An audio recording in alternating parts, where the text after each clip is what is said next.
Hər vaxtınız xeyir, əziz dinləyicilər. Bu videoda DİM Doktorantura İngilis dili kitabı qrammatika 2-ci hissənin suallarını izah edəcəm. When Tom was a youngster, he cared about money. Tom uşaq olanda o pulu çox önəmsəyirdi deməliyik. Burada çox sözü 11-ci sualda demək olar ki, bütün variantlarda verilib. Lakin a lot ifadəsindən başqa many, lots of, a lot of digər variantların hamısı isimlə işlənir. Bizə lazım olan variant isə çox mənasını verən, lakin feillə işlənən bir ifadədir. Bu isə A variantında verilən a lot sözüdür. When Tom was a youngster, he cared a lot about money. Tom uşaq olanda o pulu çox önəmsəyirdi. He received a allowance from his parents. Bura qədər tərcümə edək. O valideynlərindən icazə qəbul edirdi. Necə bir icazə? 12-ci sualda həftə ilə bağlı cavablar verilib. Biz deməliyik həftəlik icazə. Həftəlik sözü sadəcə D variantında verilib. Digər variantlar niyə ola bilməz? Tərcümədən əlavə gəlin qrammatik olaraq da baxaq. E artiklı verilibdirsə, E artiklından sonra birbaşa saitlə başlanan iç sözü gələ bilməz. O zaman ən olmalıydı artikl. Ona görə B variantını çıxarırıq. C variantında a week of allowance olsaydı doğru olardı. Ona görə C variantı da düz deyil. Per weeks isə cəmdə verilib. E artiklı bilirsiniz ki, bir mənasına gəlir və cəm isimlər də işlənə bilməz. Ona görə cavab oldu D variantı. Davam edək. He received a weekly allowance from his parents and started it because he wanted to go to college. Started 13-də save, saving yoxsa be saved olmalıdır.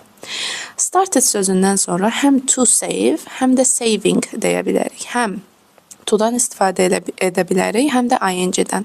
Cavablarda isə sadəcə bizə ing-li forma verilibdir. Bu da B variantındadır.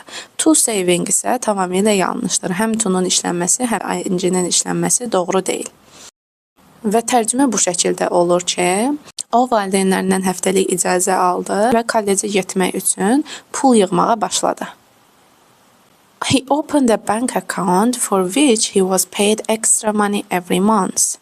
O bank hesabı açdı, hansı ki həmin bank hesabında ona hər ay ekstra pul ödənilirdi.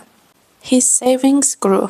Yəni onun qənaəti, yığdığı pullar artdı. Biz burada hansı bağlayıcıdan istifadə edə bilərik? Gəlin baxaq. A-da çünki onun qənaəti artdı. Bəri onun qənaəti artdı ya da yenə çünki onun qənaəti artdı.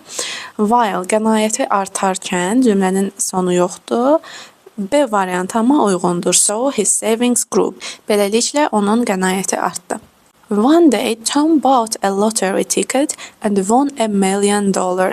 Bir gün Tom loteriya bileti aldı və 1 milyon qazandı. That day everything in his life changed. Cavablara baxırıq. At that day, day sözü ilə ümumiyyətlə on preposition sözünü işlənir. Ona görə at yanlışdır. C variantını çıxardırıq. B variantında before that day, həmin gündən əvvəl hər şeydən dəyişdi. Bu məna olaraq yanlışdır. About that day, həmin gün haqqında hər şey dəyişdi. Bu da məna olaraq yanlışdır. Ona görə cavab olmalıdır A variantı. From that day, həmin gündən etibarən everything in his life changed. Onun həyatında hər şey dəyişdi. Instead of the money in stocks and bonds, Tom started wasting money. Pulu stoklarda və borc sənədlərində saxlamaq əvəzinə, investisiya etmək əvəzinə Tom pulunu boşa sərf etməyə başladı. İnvestisiya sözü A variantında işlənib və tamamilə doğrudur. Digər variantlara baxaq. B-də filling, pulunu doldurmaq əvəzinə, C-də charging, pul qoymaq və ya qiymət almaq kimi mənası var və bu da yanlışdır. D-də isə borc vermək əvəzinə deyilir. Bu da uyğun gəlmir. Tərcümə ilə bu cavabı tapmalıyıq və tərcümədə ən uyğun variant investingdir. İnvestisiya etmək əvəzinə Tom başladı pulunu boşa sərf etməyə. After about a year, Tom had nothing left, so he for a credit card. Bir yıl sonra Tomun heç nəyi qalmadı. Beləliklə o kredit kartına nə etdi? Cavablarda baxırıq. Kredit kartına A variantında cəhd etdi. C variantında narahat oldu. B-də claimed iddia etdi. D variantında isə applied müraciət etdi deyilir. Bu sualda həmçinin tərcümə ilə tapılması lazım olan sualdır. Burada ən uyğun variant D apply ifadəsidir. Apply for-la işlənir. Buna görə də so he applied for a credit card olmalıdır. Beləliklə o kredit kartına müraciət etdi. Davam edək. And started charging his everyday və başladı nə etməyə? A-da rüsumlarını kredit kartı ilə ödəməyə başladı.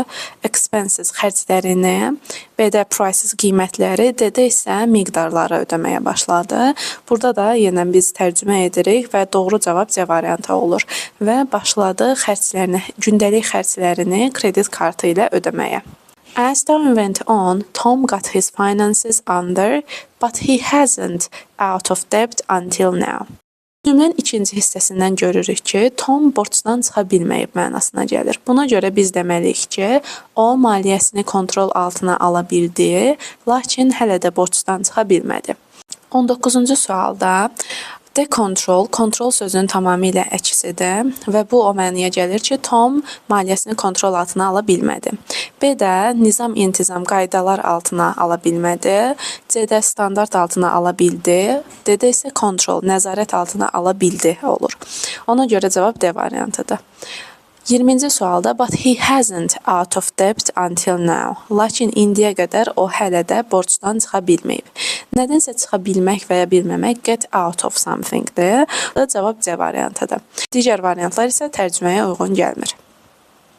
İzlədiyiniz üçün təşəkkür edirəm. Ümid edirəm video sizin üçün faydalı olar. İmtahanda hər birinizə uğurlar arzulayıram. Gələn videoda görüşənə qədər. Hələlik.